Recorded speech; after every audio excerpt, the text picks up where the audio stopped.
that if two members do not agree, then what will happen? What will be the consequence? There will be a logjam. Nothing has been said about that what will be the consequence. And in the process, the majority views will be scuttled. Secondly, sir, the central government has been given a certain time, a time limit to intimate the vacancies. But the National Judicial Commission has not been given any definite time frame within which it will have to make its recommendations.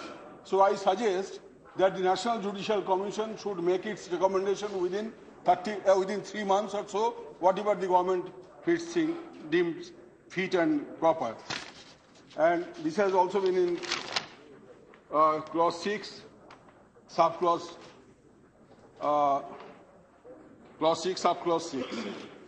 Another point, sir, in clause 6 and subclause 5, the word is the Commission may recommend for a person.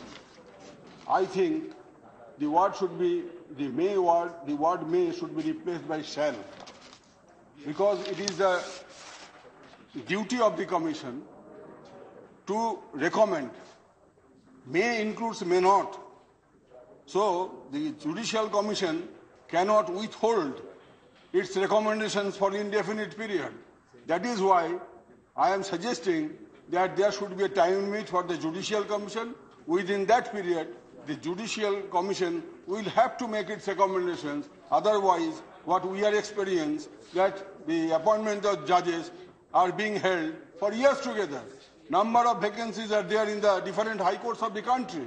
For years together, the vacancies are not being filled in.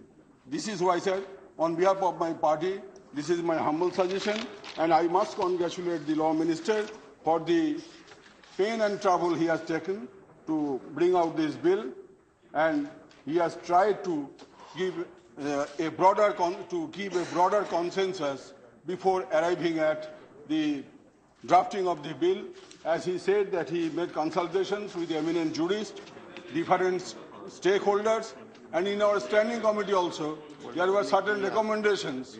And one recommendation was given by me, as one of my AIDMK friends submitted in the morning, that there should be a state appointment commission, although now it is futile to discuss because the constitutional amendment bill has been passed, but for the future, the government should keep it in mind. Thank you, sir.